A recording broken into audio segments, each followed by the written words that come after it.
Hola, ¿qué tal? En esta ocasión vamos a hablar de la clasificación vial. Este es un tema muy importante porque las vialidades tienen muchas funciones muy diversas. En algunos casos incluso algunas de esas se contraponen. Y tenemos que saber cuándo y cómo diseñar vialidades y por qué, ¿no? Entonces, según esta clasificación vial, según estas funciones o estas prioridades que deba tener una vialidad, dependiendo de su función, de su clasificación, pues tenemos que diseñar de una manera o de otra. Entonces, es muy importante que identifiquemos qué rol tiene una vialidad en este sistema, cuál es su clasificación y en ese sentido la diseñemos adecuadamente. Además, hay que decir que incluso ha venido cambiando el concepto de las funciones de las vialidades que manejamos. Podríamos decir que a mediados del siglo XX, pues el objetivo principal que se veía era mover vehículos, sobre todo automóviles, ¿no? Entonces se pensaba más en tener esas supervialidades que pudieran mover una gran cantidad de vehículos a la mayor velocidad posible, ¿no? Los flujos más altos posibles, maximizar número de carriles amplios para que los vehículos puedan circular cómodamente.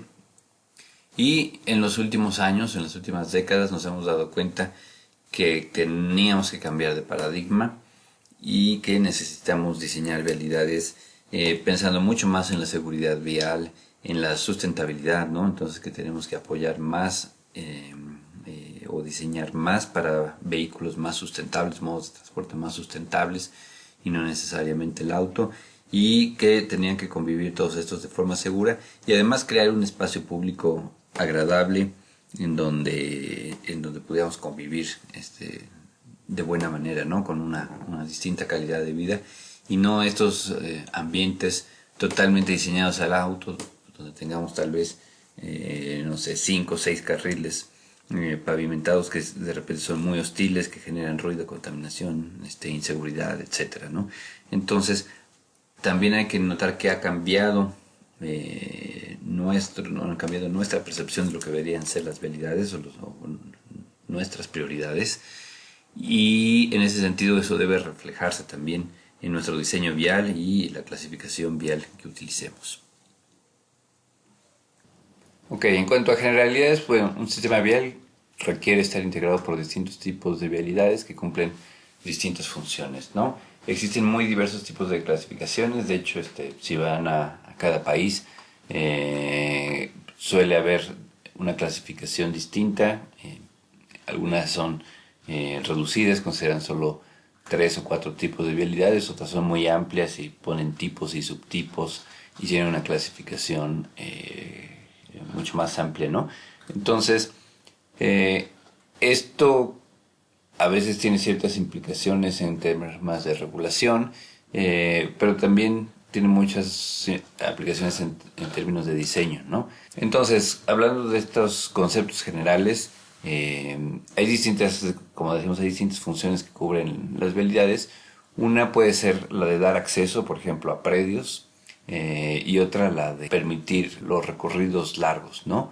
Entonces, en general vemos que las vialidades principales son aquellas que permiten estos recorridos largos, las vías principales o las incluso autopistas, carreteras, tienen mucho tráfico de paso y poco tráfico local, y mientras nos vamos más abajo en la clasificación hacia las calles secundarias, locales, etcétera, estas nos permiten mucho más tener acceso a los predios, a todos los desarrollos que hay en la zona, y deben tener mucho menos tráfico de paso, ¿no? A veces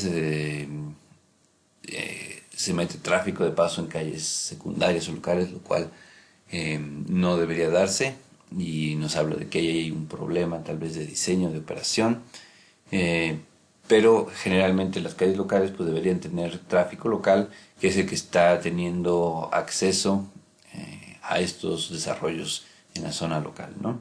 Esa es la función que tienen. Los límites de velocidad deben ir acorde a la clasificación vehicular, entonces evidentemente las velocidades podrán ser más altas en vialidades que tienen mucho tráfico de paso, que tienen tráfico de largos recorridos, y mucho menores velocidades en las calles locales, donde se da el acceso a los predios, ¿no? Una investigación interesante se ha hecho en muchos lugares, muchos investigadores han analizado este tema, pero particularmente esta la presenta la Organización Mundial de la Salud, sobre el impacto que tiene o la probabilidad de muerte que se daría en un accidente entre un vehículo y un peatón a distintas velocidades por parte del vehículo, ¿no? Entonces vemos que a velocidades bajas, acá en la gráfica a la izquierda, la probabilidad de muerte es bastante reducida, ¿no? Hasta 40 kilómetros por hora por parte del vehículo. La probabilidad de muerte es menor al 20%. Pero a partir de esta velocidad entre 40 y 60 se dispara esa probabilidad de morir por parte del peatón, subiendo en el caso de 60 kilómetros por hora hasta el 90%, ¿no? Entonces, si tú tienes un accidente con un vehículo a 40 kilómetros por hora, como peatón, solo tienes un 20% de probabilidades de morir, pero ya a 60 kilómetros por hora, es decir, tan solo en ese rango de 40 a 60 llegas a 90% de probabilidades de morir. Entonces, este es un dato muy poderoso en términos de seguridad vial, ¿no? Nos habla de la importancia de regular las velocidades y sobre todo de mantenerlas en calles locales y secundarias a 40 kilómetros por hora o menos, ¿no? Porque además es en estas calles donde como peatón uno debe poder caminar más tranquilo, sin tener que estar cuidándose, etcétera, ¿no? Son calles que tienen muchas veces funciones tanto de comercio como de viajes cortos, e incluso, ¿por qué no?, lúdicos o de juego, ¿no? O sociales, recreativos. Entonces, en esta calle se dan a veces este tipo de funciones y no podemos estar expuestos a un peligro como el que se da al interactuar con vehículos a más de 60 kilómetros por hora, ¿no? En cuanto a clasificación vehicular, el Reglamento de Tránsito de 2015 establece 4 tipos de vialidades en el caso de la Ciudad de México. Las vías de acceso controlado con un límite de velocidad de 80 kilómetros por hora son aquellas que sirven más a este tipo de viajes largos. Luego están las vías principales, en donde se establece este límite de velocidad de 50 kilómetros por hora, que en principio causó, sobre todo por parte de los automovilistas, cierto malestar, porque sentían que era un límite de velocidad bastante bajo, pero esto va muy orientado a reducir accidentes fatales, ¿no? Entonces, como vimos en la gráfica pasada, es importante mantener las velocidades bajas, ¿no? En este caso poner un límite de 50 kilómetros por hora. A esta velocidad, si regresamos a la gráfica, tendríamos una probabilidad como de 50% de morir si fuéramos peatón arrollado por un vehículo a esta velocidad, 50 kilómetros por hora, ¿no? Pero pensando que este es el límite de 50, entonces la gente pues normalmente manejaría un poco menos de 50, ¿no? A 40, 45, donde tenemos tal vez todavía probabilidades más bajas, ¿no? Entonces, por eso era importante establecer este límite de velocidad a 50 kilómetros por hora, sobre todo para reducir accidentes fatales. En vías secundarias, 40 kilómetros por hora, como ya habíamos hablado, una velocidad a la que la probabilidad de muerte es mucho menor, a esta velocidad sería del 20%, y también considerar las zonas de tráfico calmado, zonas donde se le permite el acceso al auto, pero donde no tiene prioridad, y donde puede circular apenas a 20 kilómetros por hora, porque la prioridad la tienen otros usos, ¿no? La tiene el uso de la bicicleta, el peatón, incluso el uso social de una vialidad, ¿no? La Comisión Clasificadora de Vialidades es la encargada de asignar la jerarquía a estas vialidades, ¿no? A las distintas vías que tenemos en la ciudad, de acuerdo a la tipología que establece el reglamento.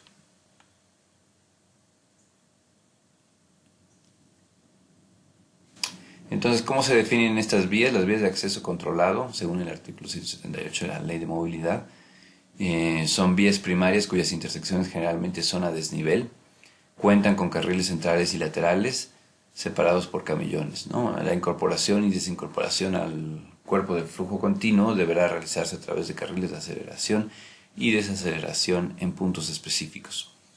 Entonces, no sé, circuito interior o periférico, entre otras, cumplen con este criterio, ¿no?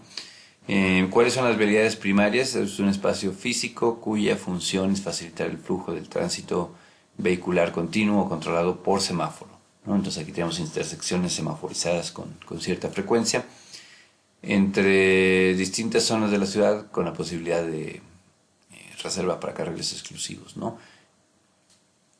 Entonces, ejemplo de esto pues son Insurgentes o los ejes viales o muchas otras vialidades, ¿no? Donde tenemos las intersecciones semaforizadas. Y vialidades secundarias es un espacio físico cuya función es permitir el acceso a los predios y facultar el flujo del tránsito vehicular no continuo. Sus intersecciones pueden estar controladas por semáforos. Entonces, ya dentro de las colonias muchas veces tenemos todas estas vialidades secundarias, ¿no?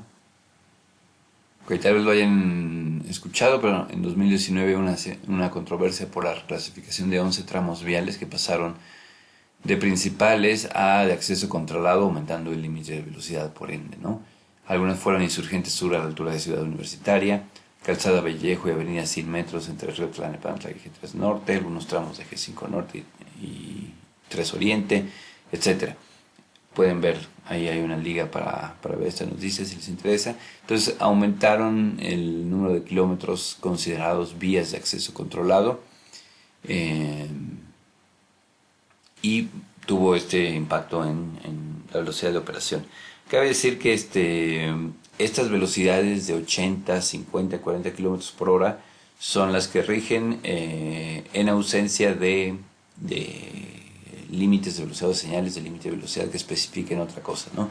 Es decir, en una vía de acceso controlado o clasificada como de acceso controlado, podría implementarse otra velocidad si el señalamiento lo especifica, ¿no? Entonces, ese es como el límite de velocidad default, por decir, pero puede en cierto tramo, si se sabe que cierto tramo es no sé, complicado, delicado, que tiene alguna problemática en su trazo o en su operación, podría establecerse un límite de velocidad menor en un cierto tramo y simplemente hace falta señalizarlo para que así sea, ¿no? Es el caso, me parece, de Insurgente Sur a la altura de Ciudad Universitaria, no estoy seguro, pero me parece que el señalamiento ahora indica 60 kilómetros por hora, entonces no es el límite de velocidad que se tenía de 50 antes de 2019, entre 2015 y 2019. Sin embargo, ahora creo que opera a 60 kilómetros por hora.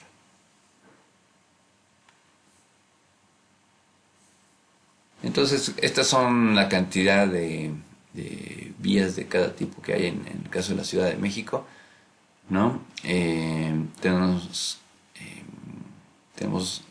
ya con información, con este ajuste que se hizo en 2019, son 232 kilómetros clasificados como vía de acceso controlado, 364 como eje vial, 416 como, casi 417 como vía principal. Y aquí en el eje vial, ya aclarar que en la clasificación no aparece eje vial.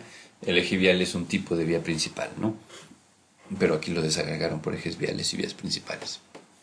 Así en total las vías primarias tenemos 1012 o 1013 kilómetros en total, ¿no? Mientras que en el caso de las vías secundarias, como laterales de vías de acceso controlado, tenemos 147 kilómetros. Vías secundarias como tal 11.130 kilómetros y calles peatonales y callejones y cerradas 860 kilómetros. En total nos suma 13.044 kilómetros de vías secundarias contra 1.000 kilómetros de vías principales, ¿no? Entonces, para que nos demos un poquito cuenta de la relación, regresando, de la relación o de la proporción que hay en una red vial, está como ejemplo, pero son básicamente 14.000 y algo kilómetros de vialidades. 13.000 de los 14.000 son red secundaria, 1.000 de esos 14.000 son vías primarias, ¿no?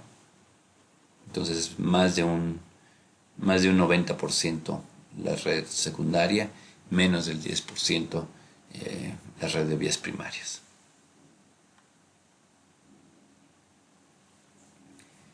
No habíamos hablado de esto, de zonas de tráfico calmado, entonces también es muy importante exponerlo. Estas zonas son las áreas delimitadas al interior, generalmente al interior de colonias, barrios o pueblos, cuyas vías se diseñan para reducir el volumen y velocidad del tránsito, ¿no? De forma tal que peatones, ciclistas y conductores de vehículos motorizados circulen de manera segura. Entonces habíamos hablado que en este tipo de vialidades el límite de velocidad es de 20 kilómetros por hora y la idea es que no sea necesario llenar de señales que indiquen que el límite de velocidad es 20 kilómetros por hora, sino que el propio diseño físico de la vialidad te lleve a circular a esa velocidad, ¿no? Que entiendas claramente por el diseño y por el entorno que no puedes ir a una velocidad mayor que 20 kilómetros por hora. Entonces, si ven el diseño de esta vialidad, a la derecha es una vialidad estrecha, tienes elementos físicos como los postes del alumbrado, como estacionamiento de bicicletas y otro mobiliario público muy cerca, entonces entiendes que no puedes ir a más de esa velocidad. El pavimento también no es asfalto, es un adoquín y es muy similar al de la banqueta, entendiendo que te da a entender a ti como vehículo que no estás en una calle en donde tenga prioridad el auto, sino que estás realmente como invadiendo un espacio de todos los usuarios, ¿no? Y que tienes que ir con cuidado porque no estás en tu espacio. Finalmente, todo este señalamiento vial clásico que tenemos en las vialidades con sus carriles pavimentados, sus líneas de división de carril, etcétera, lo que le da a entender al auto finalmente es que ese espacio es suyo y que él es quien tiene prioridad en ese espacio y que los que se tienen que cuidar son los demás que quieran atravesar, ¿no? Un peatón, un ciclista es el que se tiene que cuidar porque se está metiendo al espacio del auto. De alguna manera esto es evidentemente algo que estamos cuestionando hoy en día, pero eso es lo que nos da a entender este lenguaje no verbal del diseño vial, ¿no? Aquí el diseño vial cambia y nos está diciendo en este lenguaje no verbal: este no es tu espacio automovilista, se te permite el paso, pero aquí no tienes prioridad y tienes que tener cuidado porque en esta calle puede estar caminando gente a lo largo del arroyo vehicular, puede haber ciclistas manejando con calma, no tienen por qué ir rápido, y tú estás entrando, se te está permitiendo entrar a este espacio, pero tienes que tener cuidado y respeto por todas estas otras actividades que están pasando alrededor de ti y que no tienen por qué abrirte el espacio para que circules más rápido, ¿no? Entonces, bueno, suelen ser vialidades evidentemente de un solo carril, con un ancho reducido, como decíamos, y esta superficie que suele tener algún tipo de textura también, ¿no? Entonces, como decíamos, el diseño debe mantener las velocidades bajas de forma natural. No debe ser necesario ni poner mucho señalamiento, ni se pueden poner cámaras de velocidad, pero no sería necesario, no debería ser necesario tenerlas. El propio diseño es el que debe ayudarnos a mantener las cosas operando de esta manera. Otro concepto interesante que se pueden encontrar por ahí también relacionado al tema de clasificación viales es el de las supermanzanas, ¿no? Donde en sistemas tradicionales reticulares como el que tenemos a la izquierda, ¿no? Sobre todo cuando tenemos este sistema de vías perpendiculares, en vez de tener una misma jerarquía en todas las vialidades, como podría ser más o menos el sistema que vemos a la izquierda, cambiamos la jerarquía vial y creamos, tal vez si estas vialidades primarias las dejamos cada cierto número de cuadras, ¿no? Pero al interior de ciertas zonas o de estas supermanzanas que pueden englobar, en el ejemplo de aquí una supermanzana estaría englobando 9 cuadras, ¿verdad? Un área de 3 por 3 cuadras.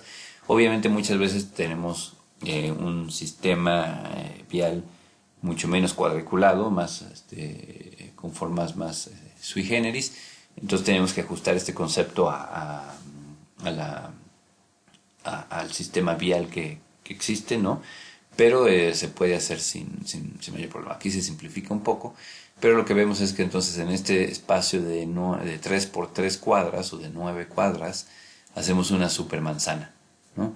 Y esta supermanzana entonces está rodeada por vialidades principales donde se puede dar el flujo para el tráfico de paso, pero hacia el interior tenemos vialidades locales con tráfico calmado, y entonces son vialidades mucho más amigables para el peatón, para el ciclista y para estos modos que van a menores velocidades y con vehículos de menor volumen respecto al automóvil, ¿no? Entonces lo que logramos es una zona de tráfico calmado al centro, donde es muy atractivo para estos otros usuarios, y sacamos el tráfico a ciertas vialidades principales que marcamos hacia afuera, ¿no? Lo interesante también es que creamos una red conectada para todos los sistemas como peatones o ciclistas o de micromovilidad, donde podrían moverse por toda esta red de tráfico calmado y llegar de A a B sin tener que circular por vialidades principales, ¿no? En algunos puntos habrá que atravesar estas vialidades principales, pero no tendrían que circular a lo largo de vialidades principales porque tendrían la misma conectividad a través de esta red de vialidades de tráfico calmado que la que se tiene por las vialidades principales, ¿no? Entonces este es un concepto importante también que te permite esta estructura de supermanzanas, ¿no? No tienes que circular a través de las vías principales, y esto te puede dar mucha mayor seguridad y comodidad como usuario de estos modos de transporte más sustentables. Entonces vamos a dejarlo aquí por ahora. Les voy a dejar en los comentarios del video ahí algunas de las ligas que mencioné durante la presentación. Les dejo también una liga a un cuestionario de forms para que lo hagan sobre este tema. Y bueno, nada más comentar, hay algunos temas que no tratamos, pero porque son prácticamente un tema por sí solos, como es el de carriles confinados, ¿no? Que podrían estar en vialidades principales tanto para transporte público como para bicicletas. Solo por ahora tengan en cuenta que este tipo de carriles nos ayudan mucho en el caso del transporte público a promover tanto la eficiencia y la capacidad vial, porque en un carril confinado pueden pasar muchas más personas por hora a bordo de un sistema BRT, por ejemplo, que sobre un carril de uso mixto para el auto, ¿no? Entonces nos ayuda mucho a aumentar la capacidad vial en términos de personas, y también, por supuesto, a promover el transporte sustentable, ¿no? Porque los tiempos de origen-destino del transporte público con este tipo de infraestructura son mucho más competitivos, y entonces la gente también puede optar por utilizarlos en lugar de utilizar un vehículo particular.